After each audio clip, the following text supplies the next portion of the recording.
Chairman and co founder Motilal Oswal financial services. Ramdev ji धन्यवाद ET now स्वदेश से बात करने के लिए। पहला सवाल आपसे ये है कि हमने देखा कि 2025 में मार्केट की जो रिटर्न्स थे 10 से 11% थे। रिटर्न देखने से अच्छा लगता है, पर अगर हम उसको कंपेयर करें ग्लोबल और इमर्जिंग मार्केट से तो काफी कम रहा वो रिटर्न। 26 कैसे दिख रहा है आपको 2026?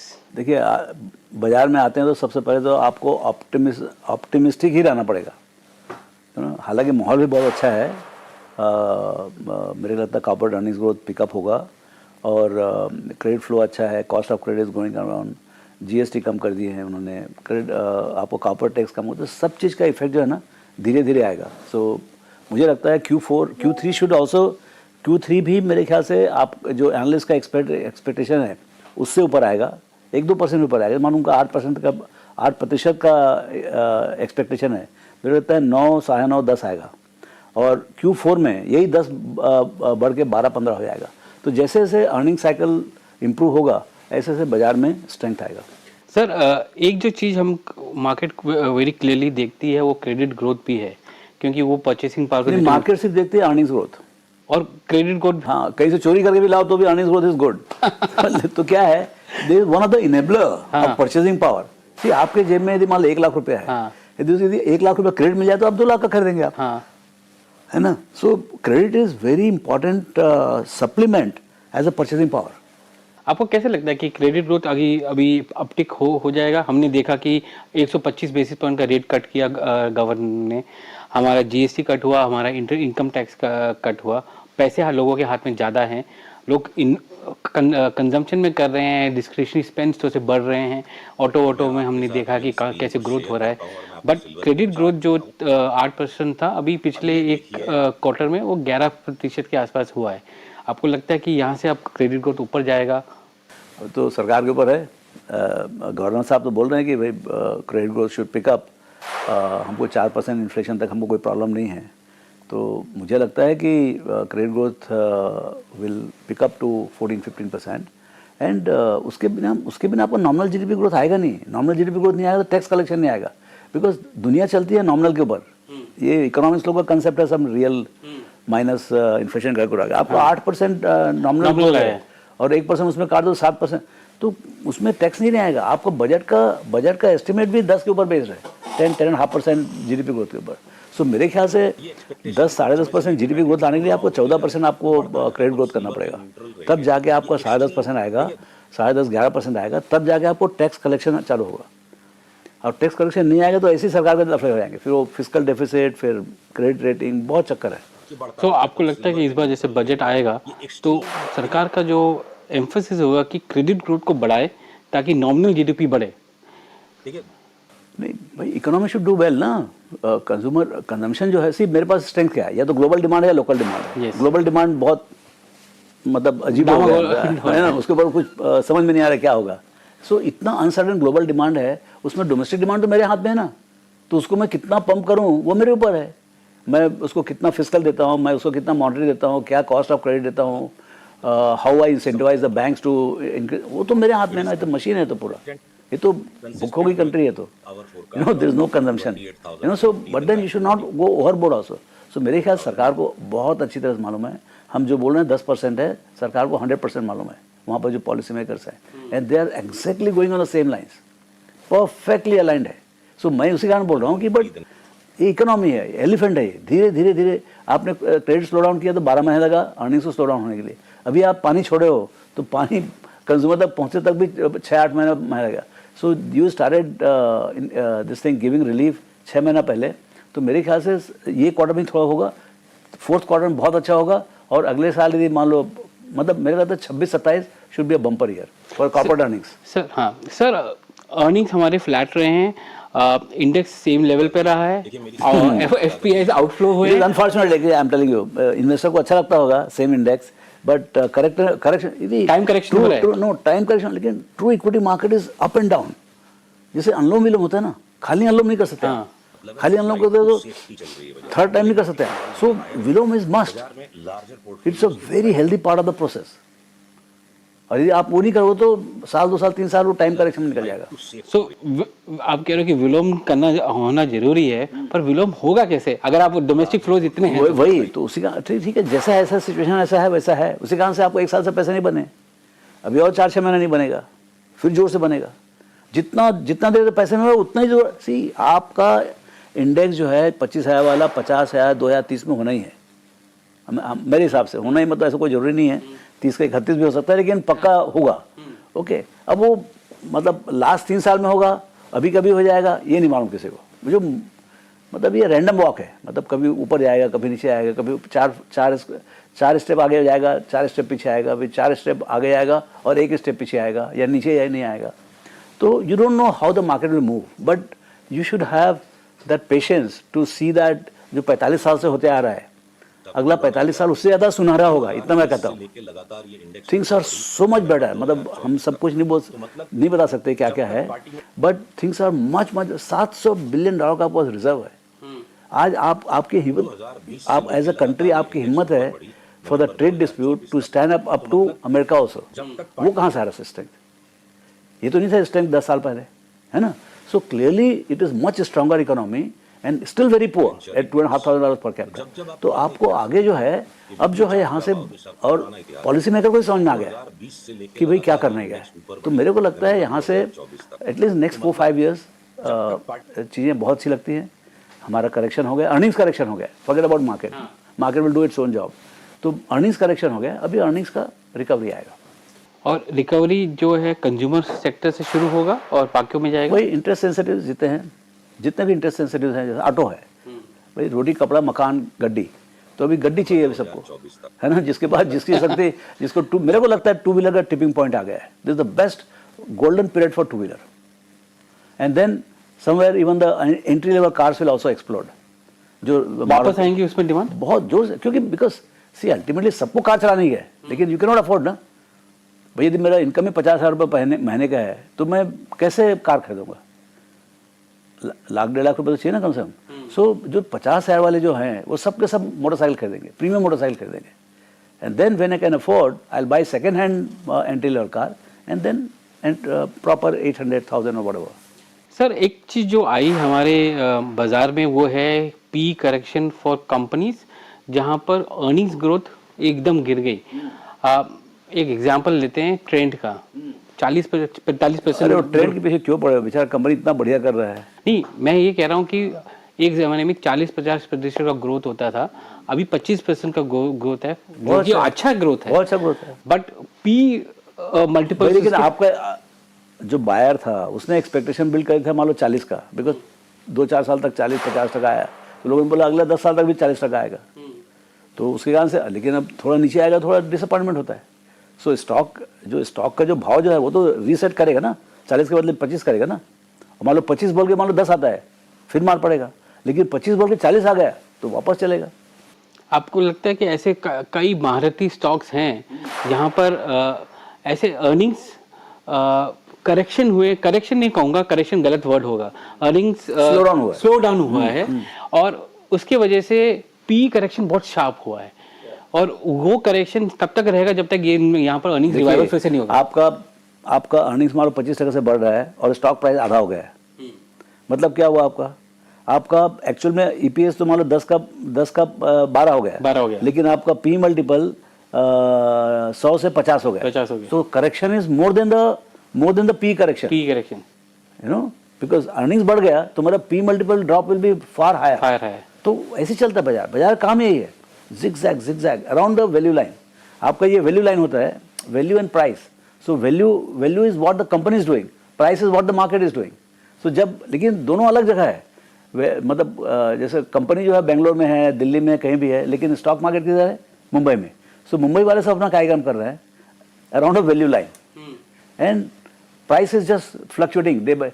कोई स्पेकुलेटर आ रहा है, कोई शॉर्ट सेलर आ रहा है, कोई प्रमोटर बेच रहा है, कोई कुछ कर रहा है, एंड बायर आ रहा है रिटेल के, म्यूचुअल फंड वाले खरीद रहे हैं, कोई एनालिस्ट ने बोल दिया तो गर्म हो गए सबके सब।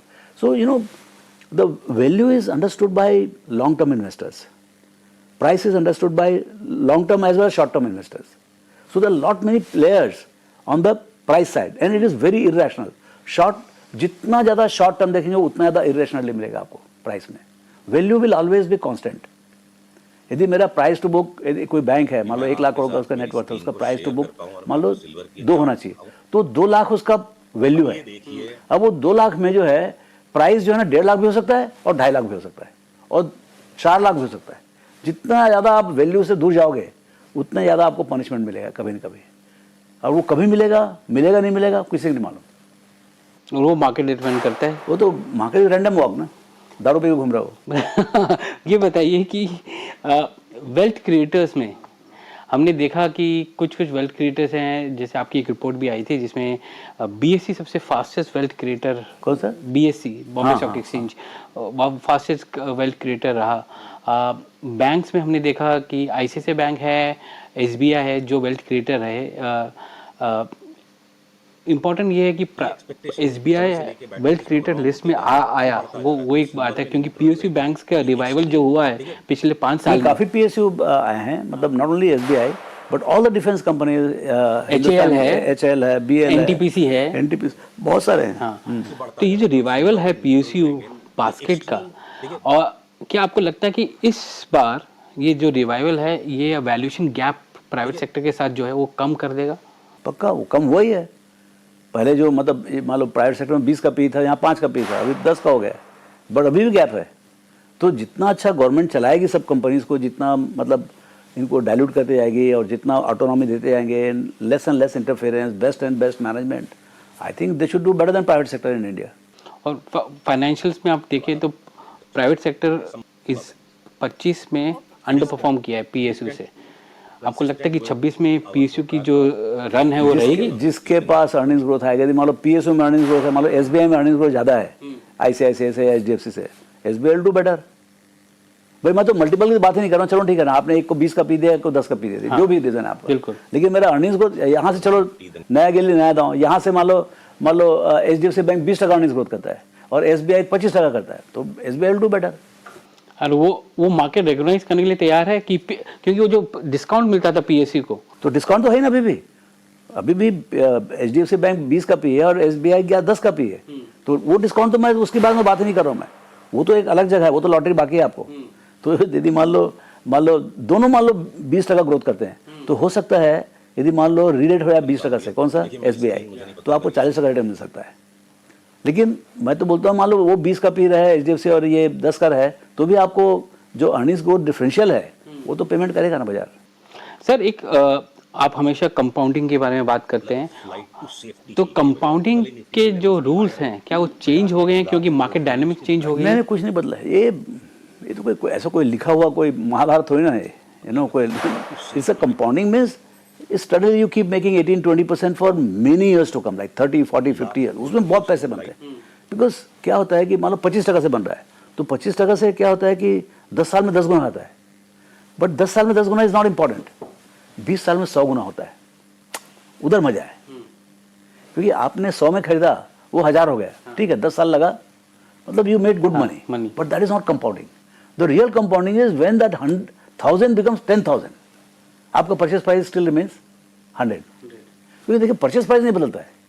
अच्छा, उसके बाद 30वां साल चल जाए तो वो 10,000 जो होता है 1 लाख हो जाता है, सॉरी 10 गुना, 100 गुना, 1000 गुना, तो आपका जो 100 रुपए का चीज जो है 1 लाख का हो जाएगा। और ये इंडिया में बहुत पॉसिबल है, because India is one of the fastest growing country in the world, the fastest growing country. तो वो इकोनॉमी में जो है ना वो पुल है, तो मतलब जो बड़े बड़े वेल रन बड़ी बिग कंपनी एसबीआई है, एसबीआई को कोई टेंशन नहीं, उसका 22-23-24% जो मार्केट शेयर क्रेडिट और डिपॉजिट में वो कंटिन्यू रहेगा, एंड टेक्नोलॉजी सबका बेनिफिट आ रहा है, तो उसका जो अर्निंग्स ग्रोथ है वो तो इकोनॉमी के साथ चलेगा ना। तो ऐसे कंपाउंडर्स मिलेंगे आपको बहुत सारे, बट सिक्लिकल है क्योंकि क्रेडिट साइकिल है, कभी जाके एनपीए साइकिल खराब हो गया तो उसको भी मार पड़ती है। अब देखिए कोविड के टाइम में 150 रुपये का भाव था, वो 150 वाला हो गया 1000-1100 का भाव। तो मैं एक एग्जांपल दे रहा हूँ, I am not recommending anything, but ये हम बेसिकली कंपाउंडिंग समझिए, इंडिया कंपाउंडेड है, इसमें स्टॉक्स भी कंपाउंडेड होंगे। अब वो अपनी समझ से करिए कि अगले 20 साल में कौन सी कंपनी यहाँ से और अच्छी बनेगी। आज यदि मान लो उनका मार्केट शेयर अर्निंग्स में मान लो 1% है, कि 25 साल में 2% हो जाएगा, because earnings itself is growing. आप समझ रहे हैं? सो उस टाइप के तो वो बिजनेस अच्छा होना चाहिए। उसी कारण कंज्यूमर बिजनेस जो है ना वो नहीं बदलता है। आपका ये फ़ोन बदल जाएगा, टेक्नोलॉजी बदल जाएगा, कंप्यूटर बदल जाएगा, लेकिन जो आप रोज़मर्रा की चीज़ें जो है वो का वही है। वही टूथपेस्ट यूज़ कर रहे हैं आप, वही सोप्स यूज़ कर रहे हैं, वही कपड़े यूज़ कर रहे हैं आप, वही कार यूज़ कर रहे हैं, मोटरसाइकिल। तो क्या ह्यूमन बीइंग इज सेम, और उसी कारण से all the businesses well run around human being they are very expensive, because उनका लॉन्जिविटी बहुत ज़्यादा है। सर हमने अपने कंज्यूमर बिजनेस के बारे में बात की, कंज्यूमर प्रेफरेंसेस चेंज हो रहे हैं, कंज्यूमर प्रेफरेंसेस की वजह से बिजनेस मॉडल चेंज हो रहे हैं। सब बदलेगा। जैसे आप $2,500 पर कैपिटा है, वो 4-5,000 करोड़ तो अलग चीज़ बिकेगी, कार बिकेगा, मोटरसाइकिल नहीं बिकेगा। 5,000 के बाद मोटरसाइकिल नहीं बिकने वाला। तो दिस इज गोल्डन पीरियड। 2,500 से 5,000 का जो पीरियड है 7-8 साल, this is the best time for two wheeler. जो होने का हो जाएगा, उसके आगे फिर फ्लैट हो जाएगा। तो आप कह रहे हैं कि टू व्हीलर्स का जो next 5 years is best years, उसके बाद ये मेरे डेस्क अंडरस्टैंडिंग है। हाँ, है ना? पर उसके बाद क्या आपको लगता है कि ऑल्टरनेट फ्यूल्स वाले व्हीकल्स आ जाएंगे? वो 2 चक्के 3 चक्के की बात कर रहे हैं। उसमें अंदर इंजन किसका लगता है, इलेक्ट्रिक का लगता है या आइस का लगता है? उसमें रेगुलेटरी चक्कर भी है। मान लो गवर्नमेंट बोलती है कि you can not deploy any more, you can not produce any more petrol engine, फिर क्या करोगे आप? आपको आईसी खरीदना पड़ेगा, सॉरी ईवी खरीदना पड़ेगा ना। सर एक चीज़ जो आपने बोला कि हमारे यहाँ पे कंजम्पशन है, ग्रोथ है, क्रेडिट ग्रोथ जो है पिक कर रहा है, पर एक चीज़ हम जो बात हमेशा करते रहते हैं और आज के माहौल में हम करते हैं, जियो पॉलिटिकल रिस्क। इंडिया और यूएस ट्रेड, हमने पिछले साल देखा कि कैसे उसने मार्केट्स में सेंटीमेंट डिप्रेस रखा, मार्केट वही लेवल पे रहा। आपको ग्लोबल ट्रेड ग्रोथ देख लो, इंपोर्ट एक्सपोर्ट सब सही है, सिर्फ आवाज़ बहुत आ रहा है। तो अल्टीमेट तो डेटा है ना भाई। यदि आपका export import is not impacted despite so much of headlines about the geopolitics, तो क्या मतलब है? We have to worry about earnings, मतलब real business is not impacted as much as the noise is, मेरे कहने का। आपको लगता है कि 2026 में नॉइस को मार्केट्स इग्नोर करेगी और ग्रोथ को देखेगी? उस मार्केट हमेशा से ग्रोथ ही देखती है, पिछले 200 साल से वही कर रहा है। तो अगला 200 साल भी या अगला 10 साल भी कोई फर्क नहीं आने वाला है। मैं वैसे बताया ना, वैल्यू लाइन है। समझे ना? Value is determined by the ROE and growth, है ना? सो आपको value line is like this, but price keeps depending on the headlines. और आप लोग क्या बोलते हैं उसके ऊपर? एक चीज़ जो हमने जो देखा कंपाउंडर्स में भी, वो है कि आपका जो पी है, कहीं कहीं पर कंपाउंडर्स का भी पी नीचे आ जाता है, नीचे आता है, वो भी आता है, और पी सेम नहीं रहता है, पर कंपाउंडिंग चल रिटर्न दे रहा है, पर पी नीचे आता है। एक निवेशक उसको कैसे देखे? क्योंकि ये है कि अच्छा ग्रोथ दे रहा है तो पी भी कांस्टेंट रहेगा। हर सिचुएशन अलग होता है। प्राइस मतलब बहुत ज़्यादा वैल्यू से दूर हो गया है, obviously it will correct, but so long as the valuation is reasonable, then you should not be worried about कि अरे यार मेरे तो 3 गुना बन गए। Don't worry about it। मतलब यदि 5 साल में मान लो 3-4 गुना पैसा आपका हो गया या 10 गुना हो गया, don't worry if the price is still reasonable to the value। आपने मान लो 0.2 बुक में खरीद लिया कोई PSU बैंक, और वो 0.8 बुक हो गया, तो 4 गुना तो उसका ही हो गया, और अर्निंग्स डबल हो गया तो 8 गुना हो गया, तो आपके पैसे तो 8 गुना हो गए, but still it is not expensive.